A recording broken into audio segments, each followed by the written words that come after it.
నమస్తే, welcome to Telugu రాజ్యం. నేను మీరా. వార్ 2 చిత్రానికి చిక్కులు రాబోతున్నాయా అనేంతలా ఒక విషయం అయితే ఫుల్ వైరల్గా మారింది. ఏంటి ఆ విషయం అనుకుంటే, నిన్న వార్ 2 చిత్రానికి సంబంధించినటువంటి ప్రీ రిలీజ్ ఈవెంట్లో ఎన్టీఆర్ మాట్లాడుతూ నాకెవరూ లేరు, నన్నెవరూ ఆపలేరు అని మాట్లాడారు. ప్రధానంగా ఈ వ్యాఖ్యలని మొన్న నారా లోకేష్ గారు రజనీకాంత్ గారి బర్త్డే సందర్భంగా ఆయన విషెస్ చెప్తూ కూలీ చిత్రానికి ఆయన ఇచ్చినటువంటి సపోర్ట్ని ఈయన అంగీకరించకుండా నాకెవరూ లేరు అన్నట్లుగా ఆన్ స్టేజ్ మాట్లాడడం జరిగింది. దీనికి తెలుగుదేశం శ్రేణులు బాయ్కాట్ చేసేంతలా నిర్ణయాలు ఉండబోతున్నట్టుగా వార్తలు వస్తున్న ఓవరాల్ అంశం గురించి మనతో మాట్లాడడానికి సినీ మరియు రాజకీయ విశ్లేషకులు దాసరి విజ్ఞాన్ గారు ఉన్నారు. ఆయనతో మాట్లాడదాం. నమస్తే అన్న. నమస్తే. సో మీ అభిప్రాయం ఏంటి? నారా లోకేష్ కౌంటర్గానే జూనియర్ ఇలా చేశాడు, ఇలా మాట్లాడాడు అనేది మాకు బలంగా అనిపిస్తూ ఉంది. ఫస్ట్ క్రోనలాజికల్ ఆర్డర్లో వద్దాం. ఒక్కొక్క అంశం చెప్పు, దాని మీద ఉన్న నెగిటివ్స్ పాజిటివ్స్ మాట్లాడదాం ఒక్కొక్కటి. రైట్, ఒకసారి మనం ట్వీట్ చదివే ప్రయత్నం చేద్దామా?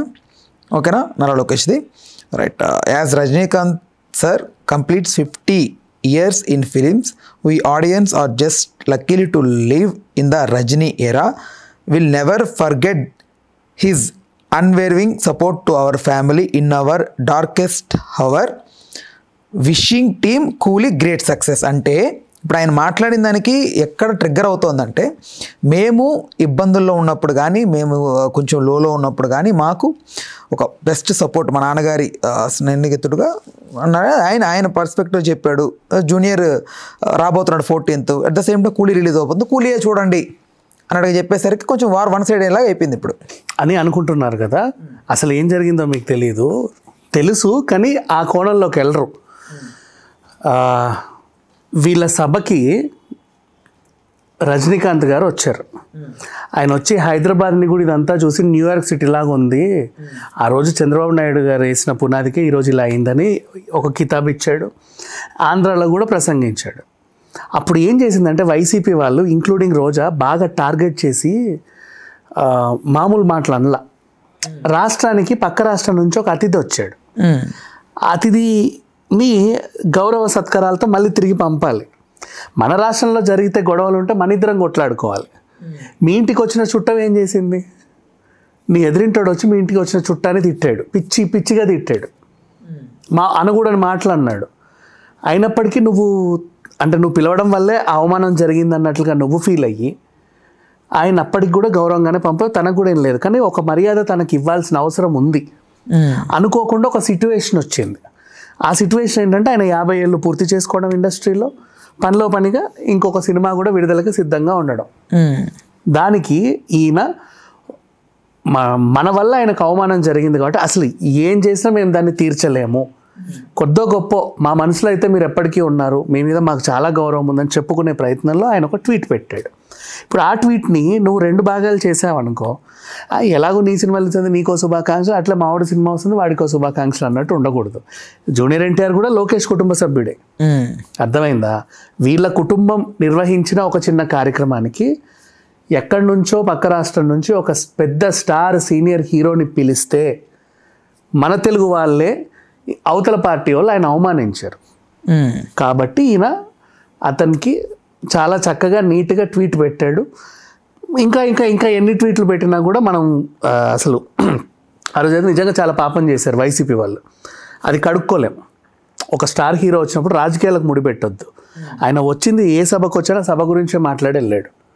సో ఇది జరిగింది కాబట్టి ఆయన ట్వీట్ పెట్టడం జరిగింది, అంతేగాని జూనియర్ ఎన్టీఆర్ మీద పగుండో ప్రతీకారం ఉండో ఈయనకెందుకు చెప్పలేదు ఆయనకే ఎందుకు చెప్పాడు ఏం లేదు. దాంట్లో చాలా గౌరవంగా నడుచుకున్నాడు, పద్ధతి అయిన ట్వీట్ అది. ఎందుకంటే ఎన్టీఆర్కి ఇక్కడ ఏం అవమానం ఏం జరగల, యాక్చువల్లీ వాళ్ళు ఏం అవమానించలేదు, ఏమీ అనలేదు.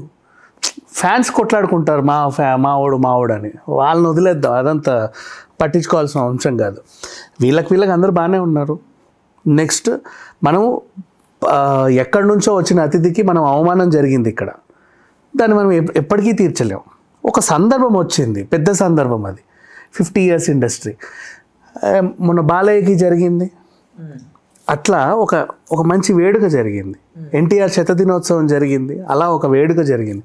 ఆయన వచ్చింది శతదినోత్సవానికి, యాక్చువల్గా కూడా లాస్ట్ టైం శతదినోత్సవానికి జరిగిన అవమానాన్ని ఈయన అర్ధశతదినోత్సవం అంటే ఇండస్ట్రీకి వచ్చిన స్వర్ణ, దాన్ని ఏమంటారు 50 years సెలబ్రేషన్ని, దానికి సిల్వర్ జూబ్లీ వాళ్ళు అలా గోల్డెన్ జూబ్లీ అంతే. అంతకుమించి ఏమీ లేదు. ఇది తెలియదు చాలా మందికి. అంటే మనకి ఎప్పుడైనా సరే వివాదమే ఫస్ట్ ఉంటుంది, ఇంత పెద్ద సిచ్యువేషన్ ఎవరికి తెలియదు.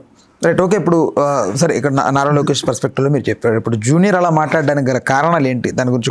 జూనియర్ ఏం మాట్లాడాడో ఒకసారి వివరించు. నా వెనక ఎవరు లేరు, నన్ను ఎవరు ఆపలేరు. దానికి ముందేమన్నాడు, దాని తర్వాత ఏమన్నాడు? కత్తిరించొద్దు ఎప్పుడు. అంటే ఏది కూడా కొట్టినట్టుగా మాట్లాడకుండా, ఆయన కొట్టినట్టు మాట్లాడాడు, తిట్టినట్టు మాట్లాడాడు అని మన ఫీలింగ్. అది తను అలా మాట్లాడాడని మనం జడ్జిమెంట్ ఇవ్వకూడదు. తను మాట్లాడాడు, కొట్టినట్టుగా మాట్లాడినట్టు మనకు అనిపించింది అని మనం అనుకోవాలి. తిట్టినట్టుగా మాట్లాడినట్టు అనిపించిందని మనం చెప్పాలి, కానీ జడ్జిమెంట్ పాస్ చేయొద్దు. నువ్వు కొట్టినట్టు మాట్లాడావు, నువ్వు తిట్టినట్టు మాట్లాడావు అని. అదే ఓకే, అట్లా అనిపించడానికి ఏంటి దానికి? ఏంటి కాదు, దాని ముందు దాని తలాతోక చెప్పు, కత్తిరించొద్దు ఎప్పుడు కూడా. తలాతోక అంటే ద పాయింట్. ఇక్కడ ఒక స్టార్ మాట్లాడుతున్నాడు అంటే ఏమని మాట్లాడుతున్నాడు, వాట్ ఎవర్ స్పీచ్ ఇస్తున్నాడంటే అందులో తన ఒపీనియన్ని ఎక్కడో దగ్గర దొరికే అవకాశం ఉంటుంది, ఓకేనా? బట్ ఎందుకు దొరలాలి? జూనియర్ ఎన్టీఆర్ ఎక్కడ డొరలాడే, ఎప్పుడూ డొరలాడు. బట్ ఫస్ట్ టైం ఇలా మాట్లాడాడు. ఫస్ట్ టైం కూడా ఏమన్నాడు వాళ్ళ తాత గురించి చెప్పుకున్నాడు. ఏ వంశం, ఇప్పుడు మొన్నొచ్చిన పిల్లోడు కూడా 4th జనరేషన్ అబ్బాయి కూడా కుటుంబం అంతా ఉంది, వాళ్ళు తన తాతను తలుచుకున్నాడు. ఎంత కాదనుకున్నా బాలయ్య అంటాడు, మా బ్లడ్ వేరు, మా బ్రీడ్ వేరు అని. ఎవరైనా సరే అక్కడి నుంచి మొదలైంది కాబట్టి వాళ్ళు ఎక్కడికి వెళ్ళినా, ఏ స్థాయికి వెళ్ళినా తలుచుకుంటూనే ఉంటారు. మా వెనకాల ఆయన ఉన్నాడు అనుకుంటారు, కామన్ అది. మా వెనక మా దేవుడు ఉన్నాడని ఎలా చెప్పుకుంటాము, మా వెనక మా నాన్న ఉన్నాడు, నా వెనక మా అమ్మ ఉంది, మా తాత ఉన్నాడు, మా పెదనాన్న ఉన్నాడు, అలాగే మా వెనక మా తాత ఉన్నాడు. ఇంకేం కావాలి? అది చెప్పుకోవడానికి తప్పు కాదు. మా వెనకాల మా తాతగారు లేరు, వాళ్ళ ఇంటి ఓనర్ ఉన్నాడని చెప్పుకోవాలా? లేకపోతే చెప్పు. బేసికల్లీ దీని తప్పే ఉంది, తప్పు లేదు. నెక్స్ట్ అండ్ తర్వాత ఏం జరిగింది, హృతిక్ రోషన్ ఏమన్నాడు చక్కగా, మీ అందరికైతే అన్న, నాకు తమ్ముడు, అందరూ తమ్ముడు కూడా ఏదో ఎన్టీ రామారావు టైప్లో చెప్పాడు. పాప ఆయనకి తెలుగు రాక తమ్ముడు అన్నాడు, ఆయన ఉన్నట్టుండగా చెప్పాడు.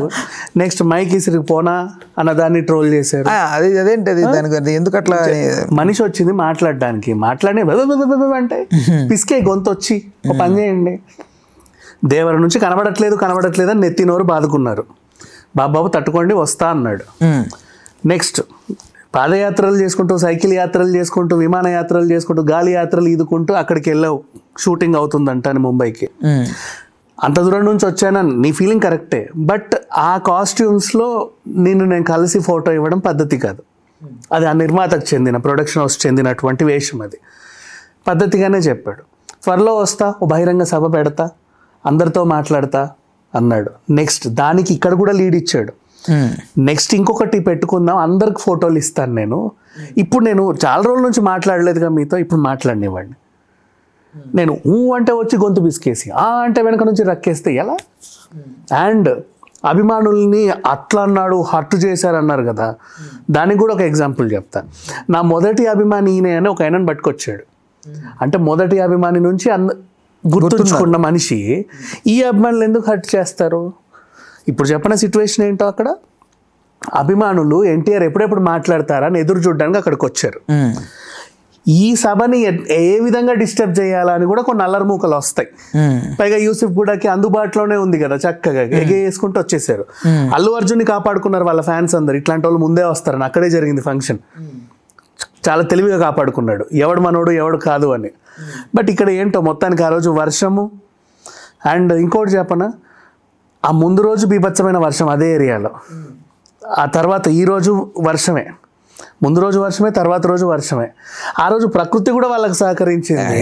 ఎన్విరాన్మెంట్ నుంచి రిపోర్ట్ తీసుకుంటారులే, వాట్ ఎవర్ చెప్తున్నారు, ప్రకృతే సహకరించింది. మనుషులు మనం కొట్టుకు చేస్తున్నాం, ఇట్లయింది అట్లయింది, ఆ మాట అన్నాడు ఈ మాట అన్నాడు, ఏంటయ్యా ఇది దరిద్రం. కాకపోతే అల్లరి చేస్తున్నారు, మాట్లాడినవట్ల. ఇప్పుడు చెప్పను బ్రదర్ సిచ్యువేషన్ కూడా అదేగా, ఏదో అంటే అంటే ఏంటది. ఇక్కడ కూడా అంతే, I came to speak, let me speak, దాని అర్థం అది. అంతేగాని మాట ఉండనా వెళ్ళిపోనా, దాని అర్థం అది. అంటే మ్యాడ్ 2 కానీ మ్యాడ్ 2లో కూడా దగ్గర మ్యాడ్ 2 కాదు, వాళ్ళ అన్నగారిది ఒక ఫిలిం వచ్చింది, సన్ ఆఫ్ వైజయంతి, ఆ సినిమాలో కూడా వెళ్ళిపోనా అనేది అది. అని మధ్య కొంచెం అట్లా మాట్లాడితే 1-2 టైమ్స్ ఫ్యాన్స్ ఓకే, కానీ 3rd time 4th time వచ్చి ఎక్కడో 10 times అన్నా కూడా పద్ధతులు మీరు నేర్చుకోవాలి. ఏమని, ఎవరైనా మాట్లాడడానికి కోసం మాట్లాడనివ్వండి, వినండి. ఎంత చెప్పినా లాస్ట్కి మీ గురించి ఒక మంచి పదం చెప్పి ముగిస్తాడు, జాగ్రత్తగా ఇంటికి వెళ్ళండి రా నాయన అని. అంతే. ఏం నీకేమి అదేంటిది చెవులో విషం పోసే కబుర్లు ఏం చెప్పడు, ఆయనకైనా గొప్పలు చెప్పుకోడు, ఊరికే లేనిపోని యాటిట్యూడ్లు చెప్పడు, పక్క వాళ్ళ కథలు అమ్మలక్కల షాడీలు చెప్పడు, ఏమీ చెప్పడు. మీకు ఏమైతే కోరుకుంటున్నారో అదే 4 మాటలు మాట్లాడి వెళ్తారు. 4 ఇంత సమయం దానికి. ఆ టైం కూడా నువ్వు మీద పడి కింద పడి రక్కేసి చొక్కా చించేస్తే ఏమనాలి చెప్పు, దేనికి? అప్పటికీ ఒక విమానం వచ్చి కాళ్ళ మీద పడితే ఆయన ఏమన్నా వాటేసుకుంటే తను ఇంకా ముద్దు పెట్టి వెళ్ళాడు ఎన్టీఆర్కి. అయినా సరే ఏమనుకో, కోపం తెచ్చుకోవాలా. బట్ ఇరిటేట్ చేయొద్దు, ఏ మనిషినైనా సరే ఎప్పుడు ఇరిటేట్ చేయొద్దు. అక్కడికి ఈయనని ఇరిటేట్ చేయడం ఇది ఇంకో సందర్భం. గతంలో కూడా చెప్పా, ఈయన ఎన్టీఆర్ ఘాట్ దగ్గర ఈ సమాధి మీద పెట్టడానికి అవి ఉంటాయి కదా, తయారు చేస్తారు ఫ్లవర్స్ లైక్ రౌండ్వి. నువ్వు ఎలా చేసావేంటో మనకు తెలియదు, నీ కెమెరాకి అందం కనిపిస్తే చాలు మనకు ఫోటో తీసుకొచ్చి మొహం మీద పెట్టేస్తే ఇట్లా అన్నాడు. దాన్ని కూడా ఇష్యూ చేశారు. అవతల మనిషిని కూడా పట్టించుకోవాలా.